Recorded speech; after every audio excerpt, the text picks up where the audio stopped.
പിണറായി വിജയനാണ് പാർട്ടിയുടെ തോൽവിക്ക് കാരണം എന്ന് CPM-ന്റെ കമ്മിറ്റികളിൽ നിരന്തരമായി പറയുന്നു എന്ന് മാധ്യമങ്ങൾ വാർത്ത കൊടുത്ത അതേ സമയത്താണ് കാസർഗോഡ് മുതൽ തിരുവനന്തപുരം വരെയുള്ള ജില്ലകളിൽ പിണറായി വിജയന് വേണ്ടി ജനങ്ങൾ CPM-കാർ തെരുവിലിറങ്ങിയത്. മുഖ്യമന്ത്രി പിണറായി വിജയൻ അല്ലെങ്കിൽ പാർട്ടി സഖാവായ പിണറായി വിജയന് സ്വർണ്ണം കടത്തണമെങ്കിൽ അല്ലെങ്കിൽ പാർട്ടിക്ക് സ്വർണ്ണം കടത്തണമെങ്കിൽ ആകാശ് തില്ലങ്കരിയും അർജുൻ ആയിയൊക്കെ അവിടെ ഉണ്ട്. എന്ത് ചെയ്യാൻ മടിക്കാത്ത കൂത്തുപറമ്പിലെയും തില്ലങ്കേരിയിലേക്കൊക്കെ സഖാക്കളുണ്ട്. എന്ത് പറഞ്ഞാലും പിണറായി വിജയൻ പറഞ്ഞാൽ അപ്പോൾ എത്ര പേരെ വേണമെങ്കിലും കൊല്ലാൻ കഴിയുന്ന ആൾക്കാരുണ്ട് ഇപ്പോഴും. P. ജയരാജൻ വിരൽ ഞൊടിച്ചാൽ എന്തിനും തയ്യാറായി നൂറുകണക്കിന് ആയിരക്കണക്കിന് ചെറുപ്പക്കാർ, ചങ്കൂറ്റമുള്ള ചെറുപ്പക്കാർ കണ്ണൂരുണ്ടെന്നേ.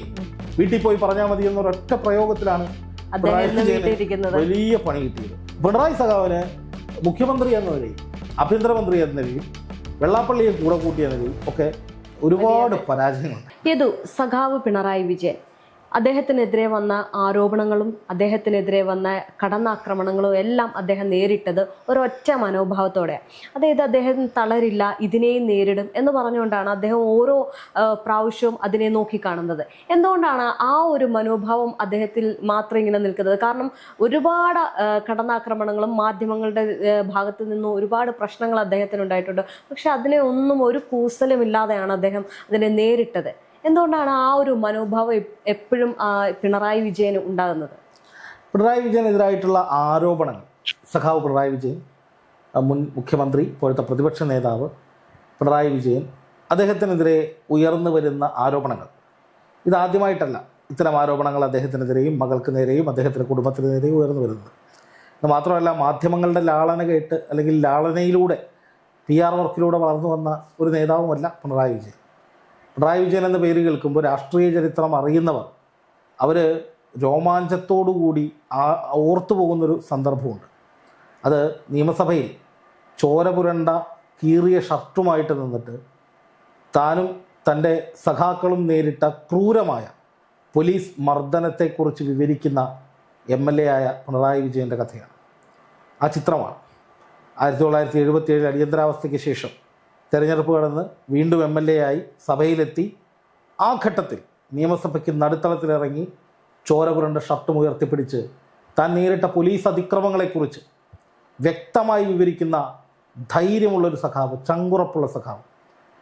1975 സെപ്റ്റംബർ 28 അടിയന്തരാവസ്ഥ പ്രഖ്യാപിച്ച് അധികനാൾ കഴിയുന്നതിന് മുമ്പ് ഒരു കൂട്ടം പോലീസുകാർ പിണറായി സഖാവിൻ്റെ വീട്ടിലേക്ക് വരികയാണ്. അദ്ദേഹം അന്ന് MLA ആണ്, കൂത്തുപറം MLA ആണ്. അന്ന് അദ്ദേഹത്തെ രാത്രിക്ക് രാത്രി പിടിച്ചുകൊണ്ട് പോവുകയാണ്. അതിനുശേഷം ക്രൂരമായ ആക്രമണം, അത് ശരീരത്തിൻ്റെ സപ്തനാഡികളും തകർന്നു പോകുന്ന വിധത്തിൽ അതിക്രൂരമായ ആക്രമണം. ഇച്ഛാശക്തിയില്ലാത്ത, മനസാന്നിധ്യമില്ലാത്തൊരു മനുഷ്യനാണെങ്കിൽ ആ പോലീസ് മുറ നേരിട്ടതിന് ശേഷം ആത്മഹത്യ ചെയ്തു പോകും, അല്ലെങ്കിൽ ദീർഘനാൾ കിടപ്പിലാകും, അല്ലെങ്കിൽ രാഷ്ട്രീയ പ്രവർത്തനത്തെക്കുറിച്ച് ചിന്തിക്കുക പോലുമില്ല. അത്രയും ക്രൂരമായ ആക്രമണമാണ്. അതേക്കുറിച്ച് സഖാവ് പിണറായി വിജയൻ പറഞ്ഞ വാക്കുകൾ ഓരോന്നും ചരിത്രരേഖകളിലുണ്ട്, നിയമസഭാ രേഖകളിലുണ്ട്. അത് വായിച്ചു നോക്കിയാൽ ആർക്കും മനസ്സിലാകും അദ്ദേഹം നേരിട്ട ക്രൂരതകളുടെ ആഴം എത്രത്തോളമാണ്, അതിൻ്റെ തീവ്രത എത്രത്തോളമാണ്. അത്രയും വലിയ ആക്രമണം ഏറ്റുവാങ്ങിയിട്ട് പുല്ലുപോലെ നടുനിവർത്തി അടുത്ത തെരഞ്ഞെടുപ്പിൽ മത്സരിച്ച് വീണ്ടും MLA ആയി അന്ന് തനിക്ക് പറയാൻ അവസരം നിഷേധിച്ച നിയമസഭയിൽ വീണ്ടും എത്തി അതേ നിയമസഭയിൽ താൻ നേരിട്ട മുഴുവൻ ക്രൂരതകളും പറഞ്ഞ സഖാവിൻ്റെ പേരാണ് സഖാവ് പിണറായി വിജയൻ എന്ന്. അതുകൊണ്ട് തന്നെ ഈ ഉമ്മാക്കി കാണിച്ചിട്ടുള്ള, അതായത് ഒരു തെളിവും വെളിവും ഇല്ലാതെയുള്ള ഓൺലൈൻകാരുടെയോ പത്രക്കാരുടെയോ ചാനലുകാരുടെയോ ആരോപണങ്ങൾക്കൊന്നും തല ഉന്നിച്ചു കൊടുക്കേണ്ട ആവശ്യം പിണറായി വിജയൻ ഇല്ല എന്ന് തന്നെയാണ് അദ്ദേഹം വിശ്വസിക്കുന്നതെന്നാണ് ഞാൻ മനസ്സിലാക്കുന്നത്. കാരണം അദ്ദേഹം കനൽ വഴികൾ താണ്ടി വന്ന നേതാവാണെന്നേ. അതായത് RSSൻ്റെ നേതൃത്വത്തിൽ കണ്ണൂരിൽ അതിക്രൂരമായ ആക്രമണങ്ങൾ, പാർട്ടി സഖാക്കൾക്ക് നേരെയുള്ള ആക്രമണങ്ങൾ, രക്തസാക്ഷികൾ നിരന്തരമായി ഉണ്ടാകുന്ന സമയം, കണ്ണൂർ കത്തി നിന്ന ആ കാലഘട്ടത്തിൽ കോടിയേരി ബാലകൃഷ്ണനും പിണറായി വിജയനും ഒക്കെ നടത്തിയ പോരാട്ടങ്ങൾ, സഹനങ്ങൾ, ഇതൊന്നും ഇപ്പോഴത്തെ ഈ പറയുന്ന തലമുറയോടോ മാധ്യമപ്രവർത്തകരോടോ പറഞ്ഞാൽ അവർക്ക് മനസ്സിലാവില്ല, ഉൾക്കൊള്ളാൻ പോലും കഴിയില്ല. അത്രയും തീവ്രമായിരുന്നു. ഗണേഷ് ബീഡിക്കെതിരെ, സംഘപരിവാറിൻ്റെ തലശ്ശേരിയിൽ ആരംഭിച്ച ഗണേഷ് ബീഡിക്കെതിരെ ദിനേശ് ബീഡി എന്ന് പറയുന്നൊരു വലിയ വിപ്ലവ പ്രസ്ഥാനം കൊണ്ടുവന്ന് സഹകരണ മേഖലയടക്കം കരുപിടിപ്പിച്ച ഒരുപാട് കഥകളുണ്ടെന്നേ. ആ കാലത്തൊക്കെ അത്രയധികം സഹിച്ചിട്ടുള്ള, അത്രയധികം നേരിട്ട് ഫേസ് ടു ഫേസ് അറ്റാക്കുകൾ നേരിട്ടിട്ടുള്ള ഒരു സഖാവാണ് പിണറായി. അതിന് നേതൃത്വം കൊടുത്തൊരു വലിയ സമൂഹത്തെ മുന്നിൽ നിന്ന് നയിച്ച ആളാണ് പിണറായി വിജയൻ. അതുകൊണ്ട് തന്നെ പിണറായി വിജയൻ്റെ അടുത്ത് വന്നിട്ട് ഇപ്പം അറസ്റ്റ് ചെയ്യും, അത് ചെയ്യും പോടേ എന്ന് പറയും. അതുകൊണ്ടായിരിക്കും ഈ ഒരു ആദ്യം കഴിഞ്ഞ 10 വർഷത്തിൽ ആദ്യത്തെ 5 വർഷത്തിൽ അദ്ദേഹം ഭരണത്തിൽ വരുമ്പോഴത്തേക്കും ഒരു ക്യാപ്റ്റൻ, കേരള ക്യാപ്റ്റൻ എന്നുള്ളൊരു ഒരു ഇമ്പം എനിക്ക് തോന്നുന്നു കേരള ജനത ഒന്നടങ്കം അതിനെ ഇരുകൈ നീട്ടി സ്വീകരിച്ച ഒരു കാര്യമായിരുന്നു. കാരണം അത് ഒരു ക്യാപ്റ്റൻ എന്ന് പറയുമ്പം അത്രയും ഒരു വലിയൊരു ഹൈപ്പ് അന്ന് പിണറായി വിജയൻ ഉണ്ടായിരുന്നു. അത് തന്നെ ആയിരിക്കത്തില്ല ഒരു പക്ഷേ അദ്ദേഹം അത്രയും നാൾ കടന്നു വന്ന ഈ പറയുന്ന പീഡനങ്ങളും അദ്ദേഹം പോരാടിയ പോരാട്ടങ്ങളും ജനങ്ങൾ മനസ്സിലാക്കി. ഇപ്പം ഇത് പറഞ്ഞതുപോലെ തന്നെ ഒരു PR വർക്കിലൂടെ അല്ല അദ്ദേഹം വന്നത്. ജനങ്ങൾ അദ്ദേഹത്തെ ആഴത്തിൽ അറിഞ്ഞതുകൊണ്ടായിരിക്കാം ഒരു പക്ഷെ അദ്ദേഹത്തിന് ആ ഒരു ക്യാപ്റ്റൻ എന്നൊരു പേര് ചാർത്തിയതും ആ ഒരു ഹൈപ്പ് അദ്ദേഹത്തിന് കിട്ടിയതും. രേഷ്മ, ഞാൻ പറയുന്നത് പിണറായി എന്ന ഭരണകർത്താവിനെ കുറിച്ചല്ല. പിണറായി എന്ന ഭരണകർത്താവിനെ വിമർശിച്ചിട്ടുള്ള ആൾ തന്നെയാണ് ഞാൻ. പിണറായി എന്ന മുഖ്യമന്ത്രി, അതിലുപരി പിണറായി എന്ന ആഭ്യന്തരമന്ത്രിയെ നിശ്ചിതമായിട്ട് വിമർശിച്ച് ഞാൻ തന്നെ ചെയ്ത ഒരുപാട് വീഡിയോകൾ സോഷ്യൽ മീഡിയയിൽ വൈറലായിട്ട് മില്യൺ കണക്കിന് ആളുകൾ കണ്ടിട്ടുള്ള ഇഷ്ടം പോലെ വീഡിയോ ഇപ്പോഴും കാണും. അപ്പോൾ പലരും പറയും അന്ന് പിണറായിയെ വലിയ വിമർശനം നടത്തിയ നീ ഇപ്പോൾ എന്താ പിണറായി അനുകൂലിച്ച്. ഞാൻ പറയുന്നത് പിണറായിയിലെ സഖാവിനെ കുറിച്ച്, പിണറായി വിജയൻ എന്ന സഖാവിൻ്റെ ആത്മധൈര്യത്തെക്കുറിച്ചും മനസാന്നിധ്യത്തെക്കുറിച്ചുമാണ് ഞാൻ സംസാരിച്ചുകൊണ്ടിരിക്കുന്നത്. ഇപ്പോൾ കഴിഞ്ഞ നിയമസഭ ഈ തെരഞ്ഞെടുപ്പല്ല, അതിന് മുമ്പത്തെ നിയമസഭാ തെരഞ്ഞെടുപ്പ്, അതായത് പിണറായി സർക്കാർ രണ്ടാമത് അധികാരത്തിൽ വന്ന ആ നിയമസഭാ തെരഞ്ഞെടുപ്പ്, ആ സമയത്ത് ഒരു കഥ പൊടുന്നതിന് വരികയാണ്.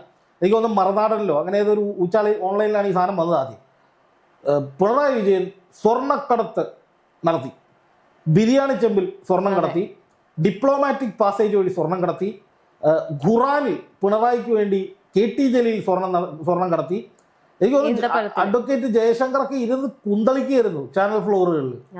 ഇയാൾ ഒരു അഭിഭാഷകനാണെന്നുള്ള ഒരു ബേസിക് ലോജിക്ക് പോലും ഇല്ലാത്ത രീതിയിൽ എന്താണ് പറയുക, വൃത്തികെട്ട ഭാഷയിൽ കേട്ടാൽ അറയ്ക്കുന്ന രീതിയിൽ എനിക്ക് എൻ്റെ പേഴ്സണൽ അഭിപ്രായം പറയുന്നത്, എനിക്കത് കേട്ടിട്ട് അറപ്പാവ് തോന്നിയത്.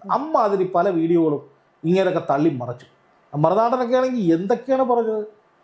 ഈ പറയുന്ന പിണറായി വിജയൻ കുടുംബത്തോടു കൂടി സ്വർണം കടത്തി, ഭാര്യയും മക്കളെയും വിദേശത്ത് കൊണ്ടുപോയി അവിടെ നിന്ന് സ്വർണം, വേറെ കുറേ ആളുകൾ പറയുന്നതാണ് കേട്ടോ, ഒരാൾ മാത്രമല്ല പലരും പറഞ്ഞ കഥകളാണ് ഞാൻ പറയുന്നത്. അന്ന് പ്രതിപക്ഷ നേതാവ് രമേശ് ചെന്നിത്തല, അദ്ദേഹം രാവിലെ K. സുരേന്ദ്രൻ BJP സംസ്ഥാന അധ്യക്ഷൻ സ്വർണ്ണക്കടത്തുമായി ബന്ധപ്പെട്ട് കുറച്ച് കഥ പറയും. ഉച്ചയ്ക്ക് രമേശ് ചെന്നിത്തല വാർത്താ സമ്മേളനം നടത്തി ഇത് തന്നെ റിപ്പീറ്റ് അടിക്കും. വൈകുന്നേരം സുരേന്ദ്രമന്ത്രി പറയും ഞാൻ പറയുന്നതാണ് രമേശ് ചെന്നിത്തല പറയുന്നത്, അതുകൊണ്ട് ഇവിടെ പ്രതിപക്ഷ നേതാവ് ഞാനാണ് എന്ന് K. സുരേന്ദ്രൻ പറയും. അങ്ങനെ സകലരും വളഞ്ഞിട്ടടിക്കുകയാണ് പിണറായി വിജയൻ്റെ ഭാര്യയെ, പിണറായി വിജയൻ്റെ മകളെ. എന്തൊക്കെ കഥകളാണ്. ഞാൻ വെറുതെ ഒരു ഉദാഹരണം പറയും. മറുനാടൻ എന്ന് പറയുന്നത് സംഘപരിവാറിൻ്റെ ഒരു ജിഹോയാണ് എന്ന് വിശ്വസിക്കുന്ന ഒരാളെന്നല്ല ഞാൻ. പക്ഷേ ആ സ്ഥാപനം എന്ന് പറയുന്നത് അന്ധമായ CPM വിരോധം ഉൽപ്പാദിപ്പിക്കുന്ന ഒരു കമ്പനിയാണ്, ഒരു കറക്ക് കമ്പനിയാണ്. അതുപോലെ തന്നെ ഈ പറയുന്ന പിണറായി വിരോധം, ഒരുപക്ഷെ പിണറായിയുടെ ഭാഗത്തു നിന്ന് എന്തെങ്കിലും നെഗറ്റീവായിട്ടുള്ള ഇടപെടൽ ഉണ്ടായിട്ടുണ്ടാവും, പിണറായി എന്തെങ്കിലും കൊടുത്തിട്ടുണ്ടാവില്ല, പരിഗണിച്ചിട്ടുണ്ടാവില്ല, എന്തോ ആയിക്കോട്ടെ. അപ്പോൾ അവരൊക്കെ അന്ന് ഉൽപ്പാദിപ്പിച്ച വീഡിയോസ്, 100 കണക്കിന് വീഡിയോസ്, അത് നമ്മളിപ്പോൾ ഇരുന്ന് കണ്ടാണല്ലോ ചിരിച്ചു. പിണറായിയെ CBI പൊക്കുന്നു, ED പൊക്കുന്നു, പിണറായിയുടെ വീട്ടിൽ യന്ത്രത്തോക്കി എത്തിയ കേന്ദ്രസേന വരും, പിണറായി ഓട് വിളിച്ച് ചാടും, പിണറായി തലകുത്തി മറയും, ഇമാതിരി കുറേ കഥകൾ. പിണറായി ബിരിയാണി ചെമ്പിൽ സ്വർണം കടത്തി എന്ന് പറഞ്ഞ മാധ്യമ പ്രവർത്തകരുള്ള നാടാണെന്ന്. ഇത് മിനിമം മാധ്യമ പ്രവർത്തകർക്ക് ഒരു ലോജിക്ക് വേണ്ടേ. ഒരു മുഖ്യമന്ത്രി തൻ്റെ ബാഗിൽ ഈ പറയുന്ന സ്വർണം കടത്തുകയാണ് വിദേശത്ത് നിന്ന് ഇങ്ങോട്ട്, ഡിപ്ലോമാറ്റിക് ചാനൽ വഴി അല്ലെങ്കിൽ ബിരിയാണി ചെമ്പ് വഴി. കണ്ടോ, അതേ മുഖ്യമന്ത്രി തന്നെ ആ മന്ത്രിസഭയിലെ ഒരു അംഗത്തെ ഈന്തപ്പഴത്തിൻ്റെ കുരുവിൻ്റെ അകത്ത് സ്വർണം ഒളിപ്പിച്ച് കടത്തുകയാണ്. ഇപ്പൊ ഈ മുഖ്യമന്ത്രി പിണറായി വിജയൻ അല്ലെങ്കിൽ പാർട്ടി സഖാവായ പിണറായി വിജയൻ സ്വർണം കടത്തണമെങ്കിൽ, അല്ലെങ്കിൽ പാർട്ടിക്ക് സ്വർണം കടത്തണമെങ്കിൽ ആകാശത്തില്ലെങ്കിലും അർജുൻ ആംഗിയൊക്കെ അവിടെ ഉണ്ട്. എന്ത് ചെയ്യാൻ മടിക്കാത്ത കൂത്തുപറമ്പിലെയും തില്ലങ്കേരിയിലേക്കൊക്കെ സഖാക്കളുണ്ട്. എന്ത് പറഞ്ഞാലും പിണറായി വിജയൻ പറഞ്ഞാൽ അപ്പോൾ എത്ര പേരോടെങ്കിലും കൊല്ലാൻ കഴിയുന്ന ആൾക്കാരുണ്ട് ഇപ്പോഴും. P. ജയരാജൻ എന്ന് വിരൽ ഞൊടിച്ചാൽ എന്തിനും തയ്യാറായി 100 കണക്കിന് 1000 ചെറുപ്പക്കാർ, ചങ്കൂറ്റമുള്ള ചെറുപ്പക്കാർ കണ്ണൂരുണ്ടെന്നേ. അതിനിങ്ങനെ ഒളിച്ചും പാത്തൊന്നും ചെയ്യേണ്ട കാര്യമൊന്നുമില്ല. അവർക്ക് എന്തെങ്കിലും ചെയ്യാൻ തീരുമാനിച്ചാൽ അവർ ചെയ്യും, അവർ ചെയ്തിരിക്കും. അതിന് ഈ പറയുന്നത് പോലെ ഇത്രയും കഷ്ടപ്പെടേണ്ട കാര്യമൊന്നുമില്ല. അപ്പം ഇതൊരു കഥയാണ്, ഇത് കെട്ടുകഥകളാണ്. അപ്പം ഞാൻ പറയട്ടെ, സ്വപ്ന സുരേഷ് എന്ന് പറയുന്ന ഒരു പെൺകുട്ടി, ഈ പെൺകുട്ടി ചാനലുകളായ ചാനൽ, എനിക്ക് തോന്നുന്നു അവരെ ഇൻ്റർവ്യൂ ചെയ്യാത്ത ഒരേ ഒരു ജേർണലിസ്റ്റ് ഞാനായിരിക്കും. എല്ലാവർക്കും ഇൻ്റർവ്യൂ. അന്ന് എൻ്റെ കൂടെ ഉണ്ടായിരുന്ന ഒരു ഒരു ജേർണലിസ്റ്റ് അല്ല, ഒരു മാർക്കറ്റിങ്ങുമായി ബന്ധപ്പെട്ട ഒരാൾ എന്നോട് പറഞ്ഞാണ്, സ്വപ്ന സുരേഷ് നമ്മളായിട്ട് ബന്ധപ്പെട്ടിട്ടുണ്ട്, നമ്മുടെ ചാനലിൽ ഒരു ഇൻ്റർവ്യൂ എടുക്കാൻ പറ്റുമോ? ഞാൻ വേണ്ട, അതിൻ്റെ ആവശ്യമില്ല. കാരണം എനിക്കതിൻ്റെ അകത്ത് ഒരുപാട് അവരുടെ അലിഗേഷൻസിൽ സംശയം തോന്നിയിരുന്നു, ഒരുപാട് സംശയം തോന്നിയിരുന്നു. കാരണം ഒരു കെട്ടുകഥ, നമ്മളിപ്പോൾ ആലീസ് ഇൻ വണ്ടർലാൻഡ് എന്നൊക്കെ പറയുന്ന പോലെ കഥകളാണ് പറയുന്നത്. പിണറായി വിജയൻ വരുന്നു, എടുക്കുന്നു, കൊണ്ടുപോകുന്നു. എന്തിനാണെന്ന് ഈ പിണറായി വിജയൻ ഇതിൻ്റെ ആവശ്യം? ഇത്ര ഒരു 100 കിലോ സ്വർണം വിറ്റ എത്ര പൈസ കിട്ടും? അതിനേക്കാൾ കോടികൾ സമ്പാദിക്കണമെങ്കിൽ പിണറായിക്ക് ഏതെങ്കിലും ഈ കേരളത്തിൽ എത്ര പ്രൈവറ്റ് കമ്പനികൾക്ക് കരാർ കൊടുക്കാൻ പറ്റും? അഴിമതി നടത്താനാണെങ്കിൽ, ഞാൻ ചോദിക്കുന്ന അതാണ്, അഴിമതി നടത്താനാണെങ്കിൽ എന്ത് ചെയ്യാൻ പറ്റും? അപ്പോൾ അന്നുണ്ടാക്കിയ കഥകളൊക്കെ ഇപ്പോൾ ഈ സ്വപ്ന സുരേഷിൻ്റെയൊക്കെ പഴയ ഇൻ്റർവ്യൂ കണ്ട പിണറായിക്കെതിരെ പറയുന്നത് കേട്ട് കഴിഞ്ഞാൽ നമ്മൾ ചിരിച്ചു, ഈ ഊപ്പാടളകും നമ്മുടെ. ഇപ്പം ഞാൻ പറയുന്നത് എല്ലാവരോടും പറയുന്നത്, ഇപ്പോൾ പിണറായി വിജയനെ ക്രൂശിക്കാൻ നടക്കുന്ന, ഇപ്പം നിലവിൽ പിണറായി വിജയനെ ED ചോദ്യം ചെയ്തിട്ടില്ല. പിണറായി വിജയൻ വീണ വിജയനെ വിട്ട് പൈസ മേടിച്ചു എന്ന് ആരും പറഞ്ഞിട്ടില്ല. അദ്ദേഹം കുടുങ്ങും എന്ന് പറയുകയാണ്, കഥ പറയുകയാണ്. അത് കഴിഞ്ഞ ഇലക്ഷൻ നടന്ന പോലെയുള്ള കഥയാണ്. അപ്പോൾ അന്ന് പറഞ്ഞ ഈ കഥകൾ മുഴുവൻ ഒന്ന് കേട്ട് നോക്കണം എല്ലാവരും. സ്വർണം കടത്തിയ ചെമ്പ് പിണറായി വിജയൻ്റെ അടുക്കളയിൽ, പിണറായി വിജയൻ്റെ ഭാര്യ ബിരിയാണി ചെമ്പ് കുഴിച്ചിട്ടു, ഇങ്ങനെയൊക്കെയുള്ള കഥകൾ വന്നിട്ടുണ്ടെന്നീ. അപ്പോൾ പിണറായി സഖാവിനെ സംബന്ധിച്ച് എനിക്ക് തോന്നുന്നു അതൊക്കെ മൂപ്പര് എൻ്റർടൈൻമെൻ്റ് ആയിട്ട് കണ്ടിട്ടുണ്ടാവുള്ളൂ. അതുകൊണ്ടാണ് അത്രയും വലിയ ഭൂരിപക്ഷത്തിൽ അടുത്ത തെരഞ്ഞെടുപ്പിൽ അവർ ജയിച്ചു പോയത്. പക്ഷെ ഇത്തവണ എന്താ പറ്റിയെന്ന് വെച്ചാൽ, പിണറായി സഖാവിന് മുഖ്യമന്ത്രി എന്ന നിലയിൽ, ആഭ്യന്തരമന്ത്രി എന്ന നിലയിൽ, വെള്ളാപ്പള്ളിയെ കൂടെ കൂട്ടിയ നിലയിൽ ഒക്കെ ഒരുപാട് പരാജയങ്ങൾ ഉണ്ടായിട്ടുണ്ട്. അതിന് കിട്ടിയ ശിക്ഷയാണ് ഈ ജനങ്ങൾ ഇപ്പോൾ കൊടുത്തത്. അത് വർഗീയവാദം അതിലേറ്റവും ഉൾപ്പെടും. തീർച്ചയായിട്ടും ഇത് കിട്ടണമായിരുന്നു തന്നെ ഞാൻ പറയുള്ളൂ. ഈ തോൽവി അനിവാര്യമായിരുന്നു. ഇല്ലെങ്കിൽ ഈ പ്രാവശ്യം കൂടി അധികാരം കിട്ടിക്കഴിഞ്ഞാൽ അഹങ്കാരത്തിന് അങ്ങേയറ്റമാവും, BJP കളം പിടിക്കും, ബംഗാളും ത്രിപുരയും അടുത്ത് കേരളം എന്ന് വന്നേനെ. ഇപ്പൊ ഭരണം പോയത് എന്തായാലും നന്നായി. ഇപ്പൊ നോക്കുക, പിണറായി വിജയൻ ED അന്വേഷണം, പിണറായി വിജയന്റെ വീട്ടിലാണ് അന്വേഷണം നടക്കുന്നത്. അത് പിണറായി വിജയനെതിരാണ് എന്ന് പിണറായി വിജയൻ പോലും പറഞ്ഞിട്ടില്ല. പക്ഷേ പാർട്ടി പറയുന്നു ഇത് പിണറായി വിജയനിലേക്ക് ഈ അന്വേഷണം വരും, അതിനു വേണ്ടിയിട്ടുള്ളൊരു ഒരു ഗെയിമാണ്. അപ്പം ഞാൻ പറയുന്നത്, ആ കേസ് അതിൻ്റെ അന്വേഷണം അതിൻ്റെ വഴിക്ക് പോവാം, അതിലെന്താണോ വരുന്നത് അത് നമ്മൾ വാർത്തയാക്കുക ഒക്കെ ചെയ്യുക. പക്ഷേ അതിനൊക്കെ വളരെ മുമ്പ് തന്നെ പിണറായി വിജയനാണ് പ്രതി എന്ന നിലയിൽ ഈ നടത്തുന്ന, അല്ലെങ്കിൽ പിണറായി വിജയൻ മകളെ കൊണ്ട് അച്ഛന് വേണ്ടി കൈക്കൂലി വാങ്ങിയത് 1.5 കോടി രൂപ, മുഖ്യമന്ത്രിയായ പിണറായി വിജയൻ 1.25 കോടി രൂപ മോളെ വെച്ച് കൈക്കൂലി, അത് രേഖാമൂലം കൈക്കൂലി മേടിപ്പിച്ചു എന്നൊക്കെ വിശ്വസിക്കാനും മാത്രം പൊട്ടന്മാരാണ് ഈ മാധ്യമപ്രവർത്തകർ. 1.25 കോടി രൂപ അല്ലെങ്കിൽ 2 കോടി രൂപ എന്ന് പറഞ്ഞാൽ എത്രയാണ്? എത്രയാണ്? 200 ലക്ഷം. ഈ 200 ലക്ഷം എന്ന് പറയുന്നത് കേരളത്തിൻ്റെ മുഖ്യമന്ത്രിയായ പിണറായി വിജയന് സ്വയം പിടികൊടുക്കാനായിട്ട് മകളെ ഇട്ടുകൊടുത്തിട്ട് അനധികൃതമായി സമ്പാദിക്കേണ്ട ഗതികേടുണ്ടോ? ഇത് ഞാൻ ചോദിക്കുന്നത്. ഏതെങ്കിലും ഒരു കരാറ്, 1000 കോടിയുടെ കരാറ് കൊടുത്ത് 1% കമ്മീഷൻ മേടിച്ചാൽ പോരെ? 100 കോടിയുടെ കരാർ കൊടുത്തിട്ട് 10% കമ്മീഷൻ മേടിച്ചാൽ പോരെ? എന്താണ് ഇത്? പിണറായി കക്കാൻ തീരുമാനിച്ചാൽ കേരളത്തിൽ കക്കാൻ കഴിയില്ല എന്നാണ് വിചാരിക്കുന്നത്? എത്രയോ മന്ത്രിമാർ കട്ടിട്ടുണ്ട്. അഴിമതി കേസിൽ അകത്ത് പോയ മന്ത്രികളുടെ നാടാണ് നമ്മുടേത്. മനസ്സിലായില്ലേ? അപ്പോ പിണറായി വിജയൻ അത്ര വലിയ അഴിമതിക്കാരനാണെങ്കിൽ ഈ മകളുടെ പേരിൽ രേഖാമൂലം പൈസ കൈമാറിയതോ ഈ രേഖകളുള്ള കള്ളത്തരമൊന്നും ആയിരിക്കില്ല. അല്ലാതെ കക്കാൻ അറിയാം, ഇഷ്ടം പോലെ. അല്ലാതെ കക്കാൻ അറിയാമെന്ന് വെച്ചാൽ അല്ലാതെ കക്കാനുള്ള സാധ്യതകൾ ഇവിടെയുണ്ട്. ഞാൻ ഒരിക്കലും അങ്ങനെ പിണറായി വിജയന് വേണ്ടിയിട്ടുള്ള കൈക്കൂലി മകളെ കൊണ്ട് എനിക്ക് തോന്നുന്നില്ല. പിന്നെ കേന്ദ്ര ഏജൻസികൾ വേട്ടയാടുന്നു CPM-നെ എന്ന് പറയുന്നതിലും എനിക്ക് ഒരു വിയോജിപ്പുണ്ട്. കാരണം CPM എന്ന് പറയുന്നത് BJP സംബന്ധിച്ച് വലിയൊരു ഇരയല്ല. പിന്നെ കേരളത്തിൽ പിണറായി വിജയനെ അറസ്റ്റ് ചെയ്യാനായിരുന്നുവെങ്കിൽ, അറസ്റ്റ് ചെയ്ത് പിണറായി വിജയൻ എന്ന ഭീഷണി എന്നേക്കുമായി ഒഴിവാക്കാനായിരുന്നുവെങ്കിൽ, ഇതിനു മുമ്പ് CPM പ്രതിപക്ഷത്തിരുന്ന സമയത്ത് ആ ലാവലിംഗ് കേസ് പഴയത് കുത്തിപ്പൊക്കാൻ മതി. CBI ഇപ്പോൾ ഉണ്ട് കേസ്. എനിക്ക് തോന്നുന്നത് ഇപ്പോൾ നടന്ന ഈ പറയുന്ന ED അന്വേഷണവും ഇപ്പോൾ നടന്നിട്ടുള്ള ഈ കോലാഹലങ്ങളും മാധ്യമവേട്ടയൊക്കെ പിണറായി വിജയൻ അനുകൂലമായി ഉപയോഗിക്കുകയാണ്. ഇരവാദം എന്ന് ഞാൻ പറയുന്നത്. അത്രയധികം ജനങ്ങൾ ആലോചിച്ച് നോക്കണം. പിണറായി വിജയനാണ് പാർട്ടിയുടെ തോൽവിക്ക് കാരണം എന്ന് CPM-ന്റെ കമ്മിറ്റികളിൽ നിരന്തരമായി പറയുന്നു എന്ന് മാധ്യമങ്ങൾ വാർത്ത കൊടുത്ത അതേ സമയത്താണ് കാസർഗോഡ് മുതൽ തിരുവനന്തപുരം വരെയുള്ള ജില്ലകളിൽ പിണറായി വിജയന് വേണ്ടി ജനങ്ങൾ, CPM-കാർ തെരുവിലിറങ്ങിയത്. ഇത്രയും വെറുക്കപ്പെട്ടൊരു നേതാവാണ് പിണറായി വിജയനെങ്കിൽ CPM-ന്റെ അണികളും പ്രവർത്തകരും ഇത്രത്തോളം ഇറങ്ങുമോ? അവർക്കറിയാത്തതാണോ ED വാഹനം തകർത്താൽ കേന്ദ്ര നിയമപ്രകാരം അകത്തു പോകുന്ന അറിയാത്ത കേസൊന്നുമല്ലോ. അപ്പൊ അതുപോലും നോക്കാതെ ഇമാതിരി അറ്റാക്കുകൾ EDക്കെതിരെയൊക്കെ നടത്തിയിട്ടുണ്ടെങ്കിൽ അത് പിണറായി വിജയനോടുള്ള അന്ധമായ ഒരു ആരാധന എന്നുള്ളതായിരിക്കും. അതിലൊരു ശരികേടുണ്ട്. വ്യക്തി കേന്ദ്രീകൃതമായി പിണറായി വിജയനിലേക്ക് ആരാധന കൊണ്ടുപോകുന്നതിനകത്ത് ഒരു പാർട്ടി കേഡർ എന്ന നിലയ്ക്ക് അത് ശരിയായിട്ടുള്ള കാര്യമല്ല. പക്ഷെ എങ്കിലും ഞാൻ പറയുന്നത് പിണറായി വിജയൻ എന്ന് പറയുന്ന ഒരു എഫക്റ്റ് അതിപ്പോഴും CPM-നുണ്ട്. CPM-നുണ്ട്. പകരം വെക്കാനില്ലാത്ത നേതാവ് തന്നെയാണ് പിണറായി വിജയൻ.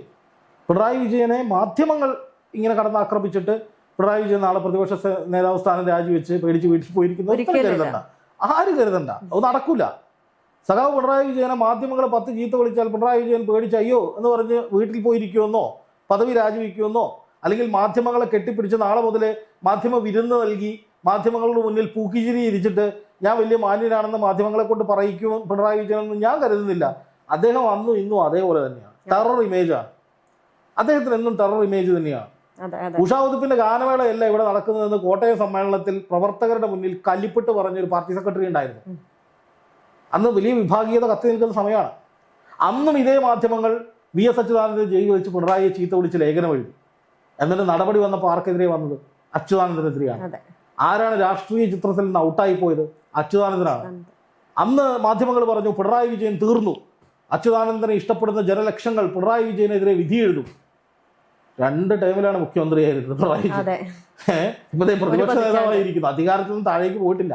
പാർട്ടിയുടെ അധികാര കോട്ടകളിൽ തന്നെയാണ് പിണറായി വിജയൻ ഇപ്പോഴുള്ളത്. 2 ടൈം മുഖ്യമന്ത്രി, അതിനു മുമ്പ് പാർട്ടി സെക്രട്ടറി, ഇതാ ഇപ്പോൾ പ്രതിപക്ഷ നേതാവ്. അന്ന് VS അച്യുതാനന്ദനുമായിട്ടുള്ള വിഷയം ഉണ്ടായപ്പോൾ ഈ മാധ്യമങ്ങൾ പറഞ്ഞത് VS അച്യുതാനന്ദന് വേണ്ടി പാർട്ടിക്കാർ തെരുവിലിറങ്ങും, പിണറായി യുഗം അവസാനിച്ചു, ഇതോടുകൂടി പിണറായിയുടെ കഷ്ടകാലമാണ്, പിണറായി ഇനി പൊങ്ങില്ല എന്ന് പറഞ്ഞ ആളുകളുടെ ഇവിടെ. എനിക്കൊന്ന് മനോരമയുടെ എഡിറ്റോറിയൽ പേജിലൊക്കെ അന്ന് ഞാൻ പഠിച്ചുകൊണ്ടിരിക്കുന്ന സമയം എന്തോമാണ് ഈ ജേർണലിസം പഠിക്കുന്ന സമയത്ത് ഈ പഴയ ആർക്കൈവ്സ് ഒക്കെ തപ്പിയിട്ടുണ്ട്. അപ്പം അന്ന് ഞാൻ ഇത് വായിച്ചിരുന്ന സമയത്ത് എനിക്കൊന്ന് മനോരമയിലാണെന്ന് തോന്നുന്നു പിണറായി യുഗം അവസാനിച്ചു എന്ന് പറഞ്ഞിട്ട് ഒരു വലിയ തലക്കെട്ട് വരികയാണേ. അതായത് VS അച്യുതാനന്ദൻ അങ്ങ് കയറി പാർട്ടി പിടിച്ചെടുക്കും, പാർട്ടിയിലെ ജനങ്ങൾ മുഴുവൻ VS-നൊപ്പം വരും, പിണറായി തീർന്നു. ലാവ്ലിൻ കേസിൽ പിണറായി അകത്ത് പോകാൻ പോവാണ്. അത്ര വന്നതാണ്. ഇത് പിണറായിക്ക് വല്ലതും പറ്റുമോ? പിണറായി ഇപ്പോഴും അവിടെ തന്നെയുണ്ട്. പിണറായിക്ക് നല്ല ജനപിന്തുണയുണ്ട്. പാർട്ടി പിണറായിക്കൊപ്പമാണ്, പാർട്ടിക്കാർ പിണറായിക്കൊപ്പമാണ്, സഖാക്കൾ പിണറായിക്കൊപ്പമാണ്. പക്ഷെ ഞാനിപ്പോഴും പറയുന്നു, ഒരു ഭരണകർത്താവ് എന്ന നിലയിൽ പിണറായി ഒരു പരാജയമായി. അവസാന ഘട്ടത്തിൽ വലിയ പരാജയമായി. രാഷ്ട്രീയ തന്ത്രങ്ങൾ മെനയുന്ന CPM-നും വലിയ പരാജയം ഉണ്ടായിട്ടുണ്ട്. വെള്ളാപ്പള്ളിയെ പോലുള്ളവരെ തോളത്തിട്ടുകൊണ്ട് നടന്നത് CPM-ന് വലിയ വിനയായിട്ടുണ്ട്. പിണറായി വിജയന്റെ പലപ്പോഴുമുള്ള അമിതമായ കോപം, അതിപ്പോ നമുക്ക് ഈ നിഷ്കളങ്കരായ മനുഷ്യർ, നിഷ്കളങ്കരായ, അതിന് വേറൊരു തലമുണ്ട് രേഷ്മയെ, നിഷ്കളങ്കരായ മനുഷ്യർ ഒരു വികാരവും അടക്കി വെക്കില്ല. അത് അടക്കി വെക്കാൻ മീൻസ് നമ്മൾ ഉള്ളിലൊന്ന് വെച്ചിട്ട് പുറത്തൊന്നും കാണിക്കില്ല. നമ്മൾ പലപ്പോഴും പറയും മുഖത്ത് നോക്കി കാര്യം പറയുന്നവരാണ് നല്ല ആളുകൾ. അല്ലാതെ ഉള്ളിൽ ദേഷ്യം വെച്ചിട്ട് മുഖത്ത് ചിരിച്ച് കെട്ടിപ്പിടിച്ചിട്ട് നിനക്ക് ഞാൻ പണി തരാട്ടറാന്ന് ഉള്ളിൽ പറയുന്നതിനേക്കാൾ നല്ലത് രോഷമാണെങ്കിൽ രോഷം പ്രകടിപ്പിക്കണമെന്നേ. അതിന് ആ സെൻസിൽ കണ്ട എന്താ കുഴപ്പം? ഞാൻ അങ്ങനെയും ചിന്തിക്കുന്ന ആളാണ്. പക്ഷെ ചില സമയത്ത് പിണറായി വിജയന്റെ രോഷപ്രകടനങ്ങൾ വേണ്ടിയിരുന്നില്ല എന്ന് എനിക്ക് അഭിപ്രായമുണ്ട്. കാരണം അത് പൊതു ഇടങ്ങളിൽ അദ്ദേഹത്തിന്റെ ജനപ്രീതി ഇല്ലാതാക്കും. അത് മാത്രമല്ല പാർട്ടിക്ക് ഒരു ദോഷം ഇപ്രാവശ്യം അതുണ്ടായി. വീട്ടിൽ പോയി പറഞ്ഞാൽ മതി എന്നൊരൊറ്റ പ്രയോഗത്തിലാണ് പിണറായി വിജയന് വലിയ പണി കിട്ടിയത്. അപ്പൊ ഞാൻ പറയുന്നത് പിണറായി എന്ന ഭരണാധികാരിക്ക്, പിണറായി എന്ന ഒരു നേതാവിന്, അദ്ദേഹത്തിന് പല പോരായ്മകളുമുണ്ട്, പലതരം വീഴ്ചകൾ സംഭവിച്ചിട്ടുണ്ട്, പരാജയങ്ങളുണ്ട്, പരാജയമായിരുന്നു ആഭ്യന്തരമന്ത്രി എന്നതിലൊക്കെ ഉണ്ട്. പക്ഷേ പിണറായി എന്ന സഖാവിന്, അതും ഇത്രയധികം യാതനകളും ഇത്രയധികം പോരാട്ടങ്ങളും നടത്തി ഇന്നീ കാണുന്ന പിണറായി വിജയനായി മാറിയ പിണറായി സഖാവിന് ഈ പറയുന്ന ഇതൊക്കെ കാണിച്ചിട്ട് ഇപ്പോൾ അങ്ങ് തീർത്ത് കളയാം, ഇതൊക്കെ കണ്ട് പേടിച്ച് പിണറായി സഖാവ് പണിതീർച്ച് വീട്ടിലിരിക്കും എന്ന് കരുതിയെങ്കിൽ അത് തെറ്റി. ആ ചിന്ത പിണറായിക്കുണ്ട്. എന്ത് വന്നാലും ഞാൻ ഫൈറ്റ് ചെയ്ത് തന്നെ നിൽക്കുമെന്നുള്ള ഉത്തമ ബോധ്യം ആ സഖാവിനുള്ളത് കൊണ്ടാണ് ആ സഖാവ് ഇപ്പോഴും പ്രതിപക്ഷ നേതാവായിട്ട് അന്തസ്സായിട്ട് നിയമസഭയിൽ ഇരിക്കുന്നത്.